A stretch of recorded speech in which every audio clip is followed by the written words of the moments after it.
Ya, halo, assalamualaikum warahmatullahi wabarakatuh. Kembali lagi bersama saya di pertemuan ke-8 ya, kita akan ngomongin ekonomi syariah. Kali ini temanya adalah distribusi dalam Islam. Nah, kemarin kita udah belajar dari produksinya, kemudian asas-asasnya dan segala macam yang terkait dengan ekonomi syariah. Kita lihat nih distribusinya kalau misalnya kita ngelihat dari sudut pandang mikro maupun makroekonomi. Nah, ini. Oke, apa namanya, agendanya yang pertama adalah pengertian. Kita akan melihat dari pengertian dari distribusi secara umum maupun secara syariah. Kemudian yang kedua adalah prinsip dalam distribusi. Kemudian yang ketiga adalah masalah distribusi yang terjadi. Dan yang keempat adalah kesimpulan yang bisa kita ambil.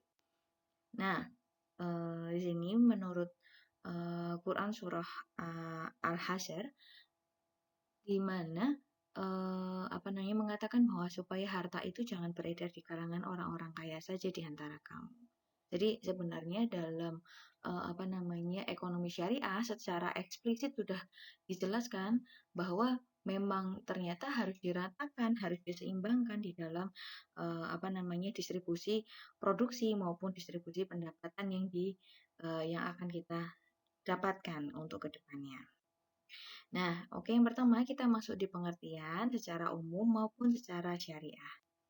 Nah, di sini pengertian distribusi secara umum, distribusi merupakan salah satu aktivitas perekonomian manusia di samping produksi dan konsumsi. Jadi di antara produksi yang kemudian apa namanya, berakhir pada konsumsi, di tengah-tengahnya itu ada yang namanya pola distribusi. Nah, distribusi ini adalah aktivitas yang penting dan patut dijaga dalam prosesnya karena menjaga keseimbangan dan keharmonisan di antara keduanya. Jadi kalau misalnya sudah diproduksi tapi tidak didistribusikan, maka tidak akan terjadi konsumsi. Nah, itu secara umum gitu ya, kita sudah mempelajari.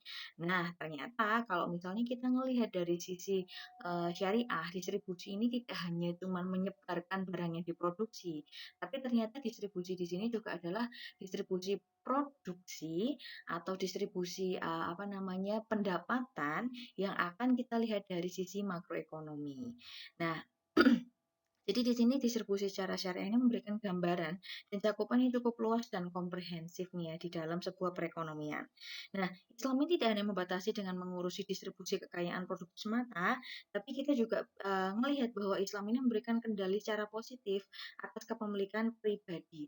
Jadi kalau misalnya dibilang mirip ya kayak apa namanya, pandangan apa namanya, sosialis, di mana sosialis itu semuanya dibagi rata dan segala macamnya. Oh tidak sampai di sana. Jadi apa namanya, sudut pandang syariah ini berada di tengah-tengah antara kapitalis dan sosialis yang terlalu sosialis. Jadi kapitalis itu semuanya akan dimainkan asetnya oleh orang yang memiliki peranan dan memiliki aset yang besar atau memiliki sumber produksi yang besar.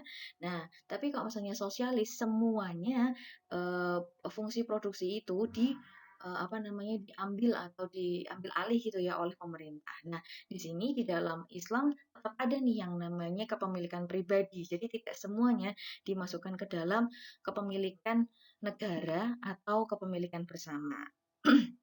Nah, itu nanti kita juga akan bahas. Sebenarnya banyak sih kalau misalnya kita lihat di beberapa buku atau sumber yang lainnya di mana ada hal-hal yang berkaitan dengan.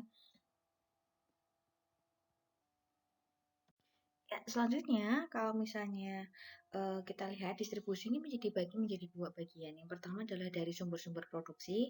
Kalau sumber-sumber produksi itu seperti yang kita udah pernah bahas dulu ya, di makro maupun mikroekonomi ada tanah, bahan-bahan mentah, alat-alat, dan mesin digunakan untuk produksi berbagai macam komoditas. Hmm. Yang semuanya berperan dalam proses produksi. Ini mungkin dalam pertanian maupun proses produksi industri atau dalam keduanya. Nah, kalau misalnya kita lihat di kekayaan produktif, ini adalah komoditas atau barang-barang modal dan aset tetap atau fixed asset yang merupakan hasil dari proses kombinasi dari sumber-sumber produksi yang dilakukan oleh manusia. Nah, kalau misalnya kita lihat nih dari prinsip distribusinya itu seperti apa sih? Nah, prinsip distribusi syariah itu yang pertama adalah keadilan, yang kedua adalah kebebasan. Di sini kenapa sih kok keadilan? Prinsip ini sebenarnya tuh dekat ya sama prinsip kapitalisme yang bilang tentang equilibrium, cuman yang dibedakan adalah bagaimana cara melihat keseimbangan itu. Jadi di sini adalah keadilan dilihat dari pelarangan perbuatan kezoliman. Ketidakseimbangan distribusi kekayaan ini adalah sumber dari semua konflik individu maupun sosial. Jadi kalau misalnya pengen ada kesejahteraan sosial yang diwujudkan secara nasional seperti Pancasila yang kita miliki sekarang ini, maka prinsip moral keadilan ekonomi ini merupakan suatu keharusan gitu ya. Jadi ada yang namanya prinsip keseimbangan di dalamnya. Kemudian yang kedua adalah kebebasan. Nilai kebebasan dalam Islam ini memberikan implikasi adanya pengakuan akan kepemilikan individu. Jadi, hak milik pribadi individu itu diakui dan itu berfungsi sebagai nafkah bagi diri dan keluarganya. Dia juga bisa melakukan investasi, produksi, dan segala macamnya yang berhubungan dengan tadi sumber-sumber produksi gitu ya, dan mewujudkan keadilan sosial dan jihad fisabilillah. Nah, beda secara prinsipnya itu sebenarnya sama gitu kan ya. Cuman apa sih yang berbeda? Nah, kita akan lihat nanti di belakang. Kita bisa lihat dari masalah distribusi yang terjadi nih ya. Nah, kalau misalnya masalah distribusi yang terjadi dalam sisi kapitalis nih ya, di mana sistem ekonomi terbuka yang kita pelajari di makro maupun ekonomi mikro itu ya, ini menggunakan asas bahwa penyelesaian kemiskinan dalam suatu negara ini dengan cara meningkatkan produksi dalam negeri dan memberikan kebebasan bagi penduduk untuk mengambil hasil produksi atau kekayaan yang sebanyak-banyaknya untuk negara. Nah, yang jelek di dalam kapitalis ini adalah kapitalis ini melihat kemiskinan sebagai konsekuensi logis dan ilmiah dari sebuah persaingan yang terjadi. Jadi kalau misalnya persaingan itu terjadi, ya maksudnya wajar gitu ketika ada yang buruk, ada yang jelek, ada yang buruk, ada yang bagus gitu ya. Padahal pemerataan distribusi ini harusnya diratakan gitu ya. Nah, yang kedua, ini adalah sistem kapitalis melihat bahwa kemiskinan ini diselesaikan dengan cara menaikkan tingkat produksi. Sedangkan fakta empiriknya menunjukkan bahwa sebenarnya yang bikin kita kelihatan ada yang sejahtera, ada yang tidak sejahtera itu bukan karena tidak adanya makanan, tapi adanya distribusi makanan atau distribusi kekayaan yang berbeda gitu. Jadi mereka bisa sebenarnya makanannya ada, cuma mereka nggak bisa beli aja. Nah, hal-hal seperti itu yang sedikit mengerikan gitu ya. Ini nanti kita juga bisa lihat dari sudut pandang indeks Gini. Nanti kita lihat nih ya di kesimpulan. Nah, di sini distribusi masalah kapitalis ini kalau misalnya orangnya kaya, ya dia akan selalu bisa melipat gandakan uangnya dengan mudah gitu ya. Tapi ketika orang yang hidup ini hanya sekedar cukup untuk makan sehari-hari, maka dia akan menderita kemiskinan abadi. Karena apa? Karena tidak ada keseimbangan atau pemerataan yang tepat sesuai dengan moral dan nilai yang dimiliki oleh konsep syariah. Nah, itu perbedaannya sangat signifikan. Nah, kalau misalnya kita lihat dari sisi distribusi syariah itu seperti apa sih?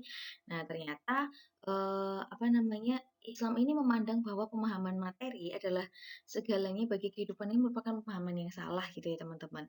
Jadi, eh, dalam ekonomi Islam ini ada dimensi di mana material dan spiritual. Nah, di dalam sana juga ada yang namanya nilai dasar nih yang disebut sama unity atau kesatuan atau tauhid, kemudian keseimbangan atau equilibrium tadi, kemudian kehendak bebas atau free will dan tanggung jawab atau responsibility. Nah, kalau misalnya kita lihat dari distribusi syariah ini ya, kita melihat bahwa di Islam ini menunjukkan bahwa ada yang namanya hubungan vertikal yang dari kita ke Allah ini, ya ini akan memberikan dorongan manusia untuk melakukan sukarela melakukan tindakan sosial yang bermanfaat. Nah, kemudian yang kedua, adanya dimensi keseimbangan yang menuntut terwujudnya keseimbangan masyarakat, jadi sejajar, sama-sama sejahtera gitu ya. Nah, di antaranya pemerataan kekayaan dan pendapatan dan keharusan membantu orang miskin dan membutuhkan. Keharusan ini membuat penyesuaian dalam spektrum hubungan distribusi, produksi dan konsumsi segala macamnya. Nah, jadi di mana dimensi keseimbangan ini akan juga dilihat dari pola produksinya seperti apa, kemudian proses hubungan distribusinya seperti gimana, dan konsumsi yang tepat yang kita lihat di dalam sudut pandang syariah. Nah, selanjutnya yang ketiga adalah kebebasan yang dibingkai dengan tauhid. Jadi artinya ini manusia tidak sebebas-bebasnya, tapi terikat dengan batasan yang diberikan kepada Allah untuk menentukan sikap baik, jahat, dan segala macamnya gitu kan, karena ada aturannya tersendiri ya. Nah, kemudian di sini Allah itu memberikan kehendak kepada apa namanya, kebebasan kepada kehendaknya manusia, tapi nah ini kan, tapi kita harus ingat bahwa kita menjadi wakil atau khalifah Allah di bumi untuk melakukan kewajiban dan haknya sendiri-sendiri. Nah, kemudian yang keempat, ini ada terarah dan manfaatnya tujuan sosial, maka kebebasan ini harus ditanamkan juga yang namanya responsibility atau tanggung jawab, di mana ketika suatu apapun yang kita lakukan pasti akan dimintai pertanggungjawabannya di sana. Nah, kemudian, apa namanya, ketika kita melihat nih posisi, perbedaan dari kapitalis dengan syariah tadi gitu cukup signifikan gitu ya. Nah, sekiranya memang dibutuhkan adanya ini ya teman-teman, pemediasi atau orang yang ada di tengah antara, apa namanya, sistem tersebut. Nah, di sini kita juga bisa melihat atau menekankan bahwa fungsi pemerintah dalam sudut pandang syariah. Yang pertama adalah implementasi nilai moral Islam dan setiap faktor, ekonomi. Jadi, eee, sebenarnya ini kalau misalnya kita ngelihat dari nilai-nilai Pancasila yang kita gambarkan secara umum ini menjadi sebuah, nilai yang sangat luar biasa, ini kan kita bisa lihat juga bahwa dia tidak bertentangan dengan apa namanya, eee apa namanya, sudut pandang syariah, di mana nilai dan moral Islamnya tetap ada di dalam sana. Nah, kemudian teknik operasional, di sana ada pelaksanaan dan controlling dan penerapan nilai. Jadi ketika memang sudah ada nilainya, sudah kita jadikan satu di dalam sebuah panduan gitu ya. Nah, teknis operasional ini harus dilihat oleh pemerintah juga. Dan ini fungsi pemerintah dalam melakukan kegiatan ekonomi gitu ya dalam sudut pandang syariah. Nah, ketika misal nih terjadi kegagalan pasar, misal ada yang namanya, apa namanya, misal nih ada ekspor impor, kemudian impor beras dari Thailand itu jauh lebih banyak nih. Nah, maka ada kegagalan pasar nih ya, karena apa? Karena stoknya sama-sama banyak, dari dalam negeri banyak, dari luar negeri banyak, maka apa yang harus dilakukan oleh pemerintah Indonesia. Nah, itu adalah hal-hal yang harus, dipegang erat gitu ya. Ketika memang dari negara kita memiliki support, apa namanya, beras yang cukup banyak gitu ya di tahun itu, maka, ada kebijakan-kebijakan di mana impor itu dikurangi juga seperti itu. Karena apa? Karena untuk membatasi stok, kemudian untuk, menstabilkan harganya jadi nggak anjlok banget dan segala macamnya. Nah, inilah juga ya keputusan-keputusan yang harus diambil oleh pemerintah sebagai penengah di antara keduanya. Nah, selain itu teman-teman, ternyata peran dalam sudut pandang syariah, pemerintah ini juga punya peran yang namanya non-ekonomi. Sudut pandang non-ekonomi ini dia harus memberikan support penuh kepada aktivitas non-produktif. Jadi nggak cuman yang berhubungan dengan produksi aja atau hal yang berhubungan dengan produksi, konsumsi, dan distribusi tadi gitu ya. Tapi juga memberikan keseimbangan pada pemerataan distribusi kekayaan rakyat. Nah, dari mana sih? Yang pertama adalah dari pemberian hibah, kemudian yang kedua adalah sedekah, dan yang ketiga adalah zakat. Nah, di sini alhamdulillahnya ya di Indonesia juga sudah ada nih badan-badan yang support oleh negara untuk melakukan peran non ekonomi ini. Nah, jadi pemerataan ini juga menjadi sebuah jawaban nih ya. Nah, eee jadi sebenarnya kalau misalnya kita ngomongin, apa namanya, apakah syariah ini sebagai pelengkap dari, apa namanya, pembelajaran, apa namanya, pembelajaran ekonomi kapitalis? Ya enggak juga. Karena apa? Karena kita punya standarnya sendiri gitu ya, untuk dipelajari menjadi lebih dalam gitu. Tapi sekiranya ketika kita ada di dalam sebuah, konteks yang masih melakukan, apa namanya, apa ya jenenge, jadi kita masih ada berada di dalam pasar bebas ini, maka yang bisa kita lakukan adalah peran-peran pemerintah ini dijadikan sebuah pegangan yang lebih erat gitu ya. Nah, di mana di peran non-ekonomi ini menjadi sebuah, jawaban atas masalah-masalah dari yang ditimbulkan oleh distribusi dari sudut pandang pasar, persaingan sempurna itu tadi. Nah, prinsip non ekonomi pemerintah ini ada, pelaksanaannya itu harus punya prinsip yang pertama adalah pemenuhan kebutuhan untuk makhluk hidup, kemudian adanya efek positif untuk pemberi, kemudian menciptakan kebaikan di antara semua orang karena kita yang ngeluarin itu juga senang, kemudian yang terima juga senang gitu kan ya. Kemudian yang keempat adalah mengurangi kesenjangan pendapatan dan kekayaan rakyat. Jadi kalau misalnya dalam ilmu ekonomi kapitalis tadi kita bisa melihat bahwa jawaban untuk mengurangi kemiskinan itu adalah meninggikan pendapatan nasional gitu. Tapi pendapatan nasional di dalam sini kan hanya hitungan sebagai angka gitu ya. Kita tidak melihat sebuah kualitasnya. Maka kualitas yang harus distandarkan di sini adalah mengurangi kesenjangan pendapatan dengan peran non ekonomi tadi. Nah, kemudian selanjutnya adalah pemanfaat lebih baik terhadap sumber daya dan aset. Jadi ya kita kita apa namanya paham ya bahwa ketika orang memiliki berlebihan kekayaan pun pasti tidak akan semuanya masuk menjadi investasi atau menjadi aset yang produktif gitu ya. Tapi tetap ada yang ditahankan, kemudian ada yang dibuat hanya untuk lifestyle. Nah, ketika misal itu digunakan untuk sodako, kemudian zakat, kemudian ada beberapa hal yang bisa dilakukan untuk melakukan apa namanya, pengembangan ini. Nah, di sini kita bisa ngelihat nih bahwa sumber daya dan aset ini bisa dimanfaatkan oleh orang lain untuk menjadi hal yang lebih baik. Nah, kemudian yang terakhir adalah memberikan harapan kepada orang lain melalui pemberian. Seperti itu. Ini prinsip-prinsip yang harus dipegang oleh apa namanya, kegiatan non ekonomi dari pemerintah. Nah, kemudian yang keempat ini adalah kesimpulan.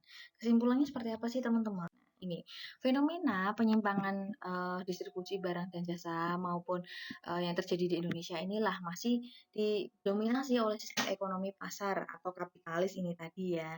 Nah, sehingga ada terjadi penumpukan harta kekayaan bagi sebagian kecil pihak saja. Nah, sistem ekonomi Islam ini memberikan tawaran bahwa sistem pendistribusian ekonomi ini bisa mengedepankan nih nilai-nilai yang dilandasi oleh ajaran agama, kemudian nilai keadilan yang ada di dalamnya untuk kebebasan dan keadilan itu tadi. Jadi berada di tengah-tengah untuk antara kapitalis maupun sosialis tadi gitu ya. Nah, di sini sistem distribusi ini menawarkan mekanisme dalam sistem distribusi ekonomi yang Islami, yaitu mekanisme ekonomi dan mekanisme non-ekonomi yang melibatkan adanya peran pemerintah di dalamnya. Jadi di setiap ini apa namanya peran pemerintah ini menjadi sangat penting sehingga mewujudkan keadilan distribusi sehingga kita bisa memberikan apa ya berarti mengimplementasikan salah satu nilai yang kita punya yaitu mensejahterakan rakyat Indonesia.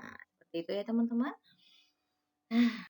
Ini, sekarang kita lihat nih ya, kalau misalnya ini dari BPS 2020, ada indeks Gini Indonesia, di mana indeksnya di dalam perkotaan, desa-desa, dan perkotaan ini rata-ratanya gitu ya teman-teman. Nah, di sini adalah di perkotaan dan di pedesaan ya.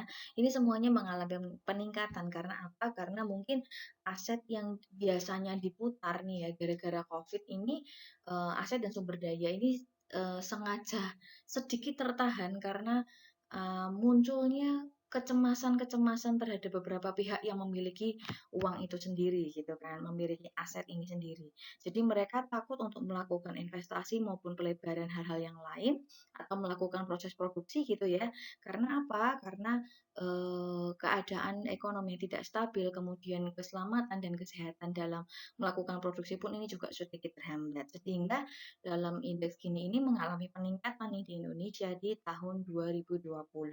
Walaupun angkanya tidak signifikan, tapi di sini hanya terhitung indeks Gini ini hanya dari pendapatan nasional dan hal yang bisa dihitung di apa namanya secara kuantitatif. Namun secara kualitatif kita bisa melihat sendiri nih ya di antara kita seberapa banyak sih saudara-saudara kita yang belum bisa makan, kemudian seberapa banyak sih saudara-saudara kita yang enggak apa namanya tidak berseberuntung kita untuk melakukan hal-hal yang bisa kita lakukan saat ini.